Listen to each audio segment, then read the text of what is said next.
أعوذ بالله من الشيطان الرجيم. بسم الله الرحمن الرحيم. الذين ينفقون أموالهم بالليل والنهار سرا وعلانية فلهم أجرهم عند ربهم ولا خوف عليهم ولا هم يحزنون. صدق اللہ العظیم. سورہ البقرہ آیت نمبر 274 آپ کے سامنے تلاوت کی ہے، جس کا ترجمہ کچھ اس طرح ہے: الذین ينفقون اموالهم باللیل والنہار، جو لوگ اپنے مال شب و روز سرا وعلانیہ، پوشیدہ اور علانیہ اللہ کے راستے میں خرچ کرتے ہیں، فلہم اجرہم عند ربہم، ان کا اجر ان کے رب کے پاس ہے، ولا خوف علیہم ولا هم یحزنون، اور ان کے لیے کسی خوف اور رنج کا مقام نہیں۔ اس کے برعکس جو سود کھاتے ہیں، اللہ کے راستے میں خرچ نہیں کرتے، یہ قیامت کے دن ایسے کھڑے ہوں گے جیسے شیطان نے انہیں چھو کر بولا کر دیا ہو۔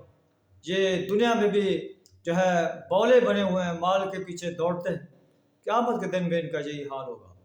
اس لیے کہ یہ کہتے ہیں کہ بے بھی سود کی طرح ہے، حالانکہ اللہ نے بے کو حلال کیا ہے، وحرم الربا، سود کو حرام کیا ہے۔ جس کے پاس یہ آرڈر پہنچ گیا، یہ نصیحت پہنچ گئی، وہ رک گیا، تو جو پیچھے جو کچھ کر چکا ہے، فلہ ما سلف، جو کر چکا ہے وہ اس کے لیے، وامرہ الی اللہ، اس کا معاملہ اللہ کے سپرد ہے، ومن عاد فاولئک اصحاب النار، اور جو اس کے باوجود بھی اعادہ کرے گا، سود کھائے گا، یہ جہنمی انسان ہے، ہم فیہا خالدون، اس میں ہمیشہ رہیں۔ سود کی حرمت کے آرڈر کے بعد جو سود کھانے سے رک گیا، اللہ فرماتا ہے کہ جو وہ کھا چکا اس کا معاملہ اللہ کے سپرد ہے، اللہ اس سے حساب لے یا نہ لے، یہ اللہ کا معاملہ ہے۔ اور جو اس کے باوجود سود کھائے گا وہ جہنمی انسانوں میں سے ہوگا، ہم فیہا خالدون، اس میں ایسے لوگ ہمیشہ رہیں گے۔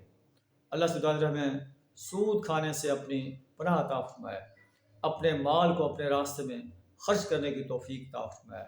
وآخر دعوانا الحمد للہ رب العالمین۔